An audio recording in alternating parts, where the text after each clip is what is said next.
Shalom, selamat pagi, salam jumpa dalam kasih-Nya Tuhan Yesus Kristus. Selamat memasuki hari yang baru. Saya yakin dan percaya hari ini saudara akan bersemangat menjalani hari ini. Bahkan juga saudara akan mengakhiri hari ini dengan penuh ucapan syukur kepada Tuhan. Saya akan bagikan firman Tuhan pada pagi hari ini menjadi rema, menjadi penuntun bagi saya dan saudara untuk diberkati di hari ini. Firman Tuhan terambil dari Mazmur pasalnya yang keempat, ayat yang pertama sampai ayatnya yang ke-9. Judul firman, mengakhiri hari dengan berdoa. Untuk pemimpin biduan dengan permainan kecapi Mazmur Daud. Apabila aku berseru, jawablah aku, ya Allah yang membenarkan aku. Di dalam kesesakan Engkau memberi kelegaan kepadaku. Kasihanilah aku dan dengarkanlah doaku. Hai orang-orang, berapa lama lagi kemuliaanku dinodai? Berapa lama lagi kamu mencintai yang sia-sia dan mencari kebohongan? Ketahuilah bahwa Tuhan telah memilih baginya seorang yang dikasihinya. Tuhan mendengarkan apabila aku berseru kepadanya. Biarlah kamu marah tetapi jangan berbuat dosa. Berkata-katalah dalam hatimu, di tempat tidurmu tetapi tetaplah diam. Persembahkanlah korban yang benar dan percayalah kepada Tuhan. Banyak orang berkata, siapa yang akan memperlihatkan yang baik kepada kita? Biarlah cahaya wajah-Mu menyinari kami ya Tuhan. Engkau telah memberikan sukacita kepadaku lebih banyak daripada mereka ketika mereka kelimpahan gandum dan anggur. Dengan tentram aku mau memalingkan diri lalu segera tidur, sebab hanya Engkaulah ya Tuhan yang membiarkan aku diam dengan aman. Orang benar dan orang hebat sekelas Raja Daud, saudara-saudara, tidak luput dari yang namanya masalah. Kita semua tahu bagaimana Daud ketika dia dibawa Tuhan dari satu langkah, satu tahap demi tahap, di hidupnya sungguh-sungguh luar biasa diberkati oleh Tuhan. Tetapi di tengah-tengah keadaan diberkati, Daud sendiri pun juga masih terus mendapatkan yang namanya tantangan, pergumulan, masalah dalam kehidupannya. Dari ayat-ayat yang kita baca saudara-saudara, ada 3 kalimat dalam teks-teks firman Tuhan yang menjadi alasan bagaimana Daud itu berdoa setiap malam sebelum dia menutup harinya. Yang pertama ada kalimat mohon dibenarkan. Kenapa Daud mohon dibenarkan? Karena Daud itu dipersalahkan atau Daud itu disalahkan ataupun juga Daud itu difitnah. Kadang-kadang dalam kehidupan kita, saya dan saudara tidak salah, tapi kita dipersalahkan. Tapi yang menjadi doa kita adalah kita mohon dibenarkan oleh Tuhan.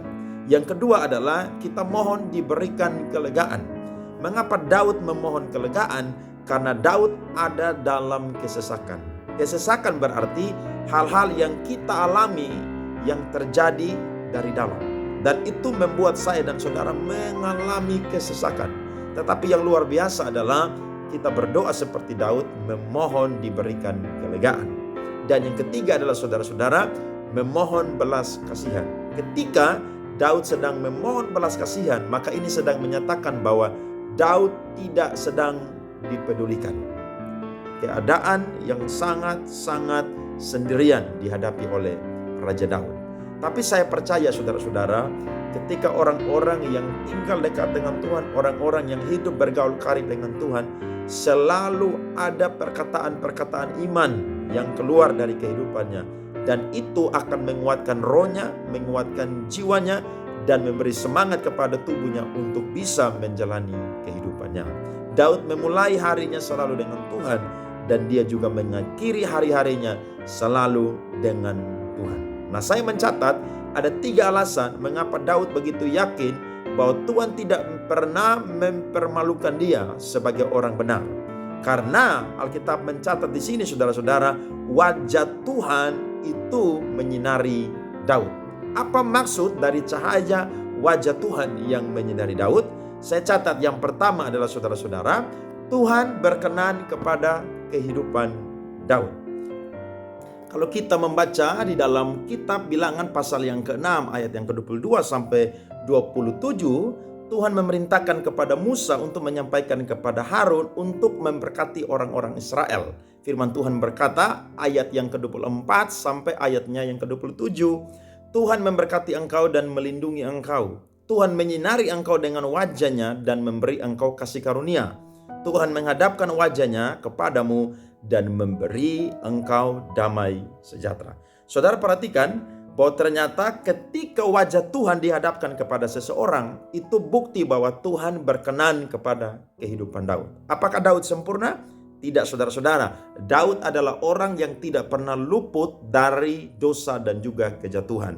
Kita melihat bagaimana Daud pernah berzina dengan Batseba dan akhirnya Tuhan menghukum dia, tetapi kasih Tuhan pun juga turun atas kehidupan Daud. Saya percaya ketika wajah Tuhan bercahaya atas kita dan ditampakkan kepada kita, maka saya dan saudara akan jadi orang-orang yang hidupnya berkenan di mata Tuhan. Berkenan di mata Tuhan bukan berarti saya dan saudara sempurna, tapi menurut pandangannya Tuhan, saya dan saudara adalah orang-orang yang berhak untuk mendapatkan belas kasihan Tuhan dan juga kasih sayang daripada Tuhan.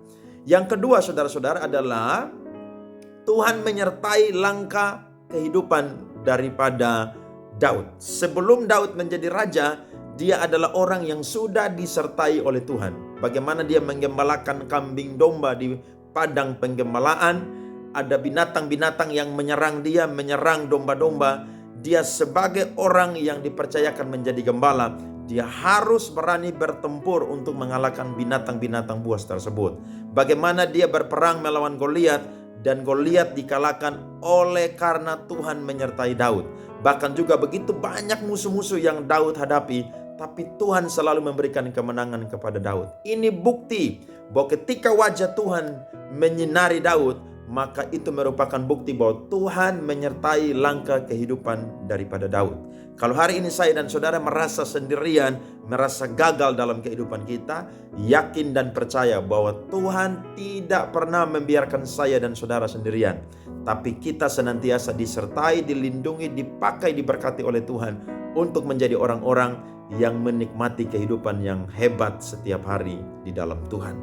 Dan yang ketiga adalah Tuhan memberi Daud sukacita surgawi. Sehingga Alkitab mencatat tadi, saudara-saudara, kita adalah orang-orang yang bersukacita lebih daripada orang-orang yang berkelimpahan gandum dan juga anggur. Ketika saya dan saudara menerima cahaya kemuliaan Tuhan, saya dan saudara akan jadi orang-orang yang bisa merasakan sukacita dalam kehidupan kita. Mungkin hari-hari ini kita sedang dalam masalah, tapi ingatlah, ketika kita menutup hari kita, belum tentu saya dan saudara telah selesai menghadapi tantangan persoalan dalam kehidupan kita. Tapi Daud memberikan teladan kepada kita bahwa sekalipun saya dan saudara sedang menghadapi masalah, persoalan, pergumulan, tantangan, tapi ketika saya dan saudara ada di dalam Tuhan, Tuhan menyinarkan wajah-Nya kepada saya dan saudara, maka kita akan jadi orang-orang yang punya sukacita surgawi. Saya yakin dan percaya orang-orang yang ada di dalam Tuhan tidak akan pernah kehilangan sukacita karena ada tantangan, masalah, pergumulan, persoalan. Tetapi orang-orang yang ada dalam Tuhan selalu punya semangat untuk menjalani kehidupan karena Tuhan sungguh-sungguh ada di dalam kehidupannya. Mari belajar memulai hari seperti Daud dengan Tuhan dan juga mengakhiri hari seperti Daud dengan Tuhan. Tuhan memberkati saudara-saudara di hari yang baru ini. Amin.